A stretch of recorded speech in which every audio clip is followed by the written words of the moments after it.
दिल्लीच्या लाल किल्ला परिसरात I-20 हुंडाई कारमध्ये स्फोट झाला, ज्यात 9 जणांचा मृत्यू झालाय. 30 पेक्षा जास्त जण यात जखमी झालेत. संध्याकाळी 6:52 कारमध्ये स्फोट झाला. I-20 गाडीचा जुना मालक मोहम्मद सलमानला पोलिसांनी ताब्यात घेतलंय. I-20 कारचा सध्याचा मालक पुलवामाच्या शंभुरा गावचा तारिक नावाचा व्यक्ती असण्याची शक्यता आहे, अशी माहिती सुद्धा सूत्रांकडून मिळते.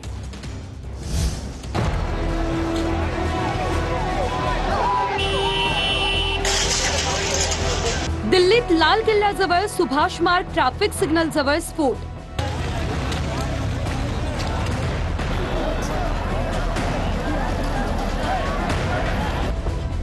I-20 हुंडाई कारमध्ये भीषण स्फोट. स्फोट झालेली कार हरियाणाची HR-26 7674 असा I-20 कारचा नंबर असल्याची माहिती. कमी वेगात कार चालत होती. संध्याकाळी 6:55 शक्तिशाली स्फोट झाला.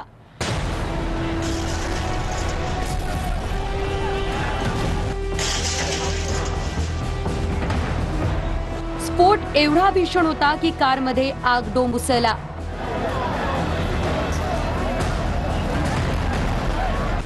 या भीषण स्फोटामुळे आजूबाजूच्या 8 ते 10 गाड्या आणि रिक्षा जळून खाक झाली.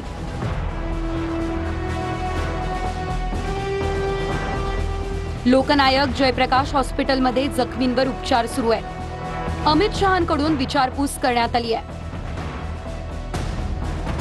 NIAची फॉरेन्सिक टीम दाखल झाली आहे. घटनास्थळावरून स्फोटकांसंदर्भातले सॅम्पल गोळा करण्यात आले.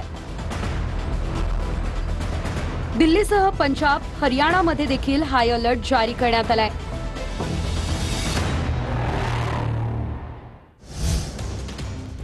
लाल किल्ला परिसरात झालेल्या स्फोटानंतर एक CCTV समोर आलाय. गर्दी असलेल्या भागात लोकांची धावपळ झाल्याचं या CCTVतून समोर आलंय.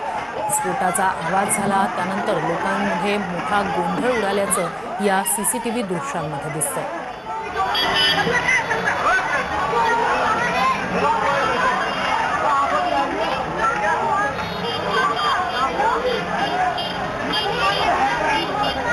दिल्लीत लाल किल्ला परिसरात मेट्रो स्थानकाजवळ I-20 कारमध्ये स्फोट झाला. त्यानंतर त्या भागातल्या काही गाड्यांचं नुकसान झालं. आजूबाजूच्या काही गाड्यांना आग लागलेली होती आणि जसा हा स्फोटाचा आवाज ऐकू आला तसं त्या भागात असलेल्या आजूबाजूच्या परिसरात असलेल्या लोकांमध्ये मोठा गोंधळ उडाला, धावपळ उडाली, हे या CCTV दृश्यांमध्ये दिसतंय. दिल्लीतील भीषण स्फोटाचा नवीन व्हिडिओ समोर आलाय. स्फोट होताच मोठा आवाज झाला आणि आगीचे लोट उठले. स्फोट झाल्यानंतर नागरिकांची धावपळ झाल्याचं भयावह दृश्यही समोर आलंय.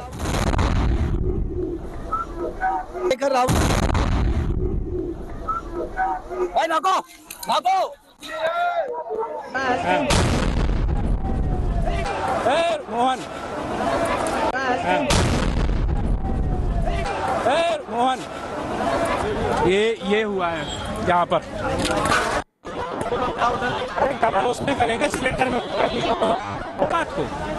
तर ज्या ठिकाणी स्फोट झाला त्या ठिकाणचा हा व्हिडिओ आपण पाहतोय. अनेक गाड्यांचं नुकसान या I-20 कारमध्ये झालेल्या स्फोटामुळे झालंय. प्रचंड धावपळ, गोंधळ या संपूर्ण परिसरात उडालेली होती. त्यानंतर तातडीनं जखमींना जवळच्या रुग्णालयात दाखल करण्यात आलं. मात्र ज्या ठिकाणी स्फोट झाला त्याच्या आजूबाजूच्या ज्या परिसरापर्यंत हा स्फोटाचा आवाज ऐकू गेला तिथल्या सगळ्याच नागरिकांमध्ये अगदी पळापळ झाल्याचं या ठिकाणी दृश्यांमध्ये दिसतंय. I-20 कारमध्ये हा स्फोट झाल्याची शक्यता आहे. स्फोट होण्याच्या 3 तास आधी I-20 कार सुनहरी मस्जिद जवळ पार्किंगमध्ये उभी होती. पार्किंगमधून कार बाहेर पडल्यानंतर अवघ्या 4 मिनिटांनंतरच स्फोट झालाय. तर ही जी I-20 कार आहे त्याबद्दलची ही महत्त्वाची माहिती. सुनहरी मस्जिद जवळच्या रस्त्यावरून जाताना कार CCTV मध्ये कैद झालेली आहे. त्याचा फोटो समोर आलाय. तर I-20 गाडीचा जुना मालक मोहम्मद सलमानला पोलिसांनी ताब्यात घेतलंय. गुरुग्राम पोलिसांनी मोहम्मद सलमानला ताब्यात घेत त्याची चौकशी केली आहे. सलमाननं 1.5 वर्षापूर्वी ओखला भागात राहणाऱ्या देवेंद्रला ही गाडी विकली होती. त्यानंतर देवेंद्रनं हरियाणाच्या अंबालामध्ये राहणाऱ्या नदीम खानला गाडी विकली होती। यानंतर तारिकनं ही गाडी रॉयल कार झोन हरियाणामधून घेतल्याची माहिती पोलिसांकडे आहे। तारिक पुलवामाचा रहिवासी असल्याची सुद्धा माहिती समोर येते। I-20 कारचा सध्याचा मालक पुलवामाच्या शंभुरा गावचा तारिक नावाचा हाच व्यक्ती असू शकतो अशी माहिती सूत्रांकडून मिळते। पुलवामाचा स्फोटाशी काही संबंध आहे का याची पोलिसांकडून चाचपणी सुरू आहे।